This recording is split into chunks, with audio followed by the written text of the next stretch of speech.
का सिस्टम खराब। अब आप कह रहे महाराज जी मेरे अंग अंग में पीड़ा हो रही, अब पीड़ा नहीं होगी तो क्या होगी भाई? 10 बजे सोने का टाइम है, सोइए।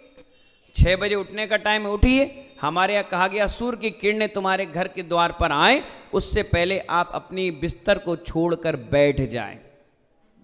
आपकी लीवर संबंधित कोई परेशानी नहीं होगी। बैठिए तो योग करिए, शरीर का हलन चलन करिए। अब घर में मशीन लगाकर चल रहे और हम कह रहे हमारे बिहार में चलो तो टाइम नहीं है।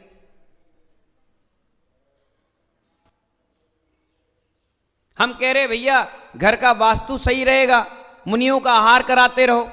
मुनियों का आहार होता रहेगा, नेगेटिव ऊर्जा जाते रहेगी। अब बनाना चाह नहीं रही, शुद्धि रखना नहीं चाह रही, कहां से घर पवित्र होगा?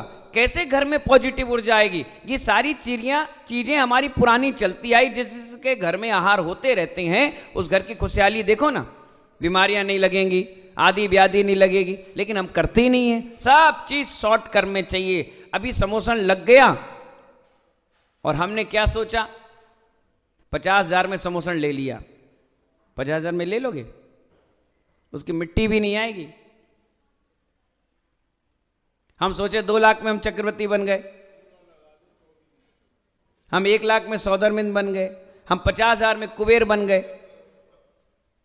पैसे से मत तोलो, किरदार में ढलो, आनंद लो उसका। भले 50,000, 1 लाख, 2 लाख, ये तो एक सिस्टम सामाजिक है। आप तो ये सोचो कि हम साक्षात समोसन में बैठे हैं और भगवान की जगह गणधर भगवान बैठे हैं। अब उनकी वाणी सुन रहे, आनंदित लो, उस कार्यक्रम का आनंद लो। कहना ना पड़े, बोलना ना पड़े कि भैया तुम आओ तुम जाओ। अपने आप कहां राजागिरी पर्वत कितनी दूर, कहां बरासो क्षेत्र, शहर से 18 किलोमीटर दूर, फिर भी जनता बिना ढोल मजीरे के, बिना प्रेस कॉन्फ्रेंस के, बिना भोजन की व्यवस्था के, बिना एलिवेटर मशीन के ना कोई व्यवस्था बनाई और फिर भी जनता भगवान के समोसन में पहुंची। वो कहलाती है भव्य जी। अब तुमने गाड़ी लगा दी, तुमने भोजन रख दिया, तुमने मान सम्मान किया, तुमने फोटो लगा दी, तुम तो आदमी को मदारी बनाकर रुझा रहे हो। रुझाओ मत, बुलाओ, अपने आप आएगी पब्लिक, अपने आप दौड़ी दौड़ी आएगी। जिसके भाग में लिखा होगा वो अपने आप भाग को आजमाने के लिए भगवान के निकट बैठेगा। अपने आप आएगा। आपको क्या जरूरत है किसी व्यक्ति को बुलाने की? अपने आप आएगा, दौड़ दौड़ कर आएगा, भाग भाग कर आएगा। जिसको भगवान से मन प्रेम होगा, जिसको खुद भगवान बनना होगा, वो भगवान के पास आएगा। जिसे नहीं बनना होगा तुम लाख कोशिश कर लो, मैं कह रहा हूं सोने की गिन्नी इनाम में रख दो, नहीं आएगा तो नहीं आएगा। जिसको आना होगा आप कुछ भी साधन मत दो, वो अपने आप पैदल पैदल चला आएगा। चलो समोसन में चलें, चलो भगवान की कुछ वाणी सुन लें, चलो भगवान का उस अतिशय चमत्कार से। आज आपको अभिषेक क्यों कराया जाता है बताओ? चांदी वाले भैया बताओ, अभिषेक करने आते हो? क्यों आते हो? नहीं आते हो, क्यों आते हो बताओ? आज आप 365 दिन अभिषेक करेंगे, 40 साल 50 साल आपकी उम्र है, करते रहेंगे। तो जब यहां से आप एंड करेंगे और देव गति में जाएंगे, तो ये जो प्रक्रिया रोज कर रहे हो, वहां जाते ही तुम्हें एक ज्ञान एक्स्ट्रा मिलेगा, अवधि ज्ञान।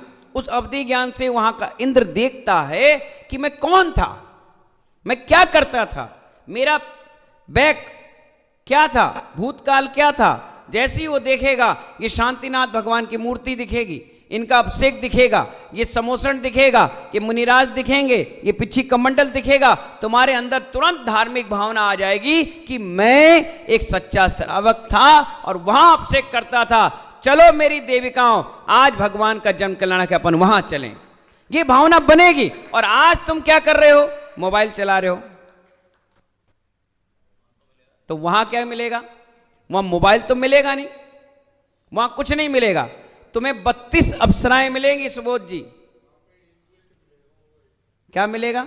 32 अप्सराएं मिलेगी और तुम उनके साथ कीड़ा करते, नाचते गाते वहीं रह जाओगे। इस क्रियाओं को तुम भूल जाओगे। इसीलिए तुम्हारी लगन लगाने के लिए इस मंदिर के द्वार खोले गए, ये अनंत भगवान को यहाँ बैठाया गया, इस निर्गंध साधुओं को आपके बीच में लाया गया कि तुम्हारे देव सद्गुरु की भावना अंत काल तक बनी रहे। अगर ये नहीं बनेगी तो वहां भी तुम्हारी किसी से भी नहीं बनेगी, तुम अलग ही दुनिया में जाओगे, तुम अलग ही काम करोगे। क्योंकि यहां के भी कई ऐसे जीव हैं जो पुण्य तो कर रहे हैं लेकिन मिथ्यात्व के साथ, तो उनका जन्म भी वहां हो जाता है। वहां भी ऐसे ही भगवान मिलते हैं लेकिन वो भगवान को भगवान नहीं अपने कुल देवता समझते हैं। देखिए आपके घरों में आला बनता है, हमारे कुल देवता है, तो वो भी वहां वैसे ही मानेंगे। इसलिए मुनियों के साथ बैठकर भगवान के आसपास रहकर हम अभी से अपनी भावनाएं बनाते जाते हैं। इसीलिए क्योंकि सुबह सुबह अभिषेक देखोगे तो वहां जब आप उत्पात सैया से पैदा होगे तो आपका भी मन अभिषेक करने का करेगा। यहां पर आप स्वाध्याय करोगे तो वहां लोकांतिक देव बने तो वहां भी तत्व चर्चा में सारा जीवन निकल जाएगा। यहां आहार पुण्य करते रहोगे, वहां भोग भूमि के जीव बन करके वहां भी इसी प्रक्रिया में आप लग जाओगे। तो आचार्य भगवान का कहने का मतलब ये है कि मुनिराजों का कोई भेष नहीं, वो प्राकृतिक के साथ रहते हैं। इसलिए मुनिराजों के 28 मूल गुण हैं, उसमें एक अदंत धावन नामक का व्रत है। ब्रश दातुन इत्यादि नहीं करते, मुख शुद्धि करते हैं, दांत में कुछ फंस ना जाए, कोई गंदा ना रह जाए, कुल्ला किया, अपनी सफाई करी, बस बात खत्म। आचार्य कहते हैं कपड़े वाले प्रकृति के साथ नहीं होते हैं, वे अपने दोष छुपाने के लिए सिर्फ कपड़े पहनते हैं। क्या पहनते हैं? दोष छुपाने। अभी कोई दांत बनाकर आ जाए, मुंह फूल जाए उसका, तो सबसे पहले क्या छुपाता है? क्यों छुपाता है? दोष है ना, इसलिए उसने क्या किया? छुपा लिया। किसी को दाग हो जाता है, वो कपड़े पहन लेता है, ऐसे कपड़े पहनता है, गर्मी में भी मोटे कपड़े पहनेगा हाथ तक। उससे पूछे कहा भाई, अरे यार वो दाग हो गया था ना, तो कपड़े से दिखता नहीं है।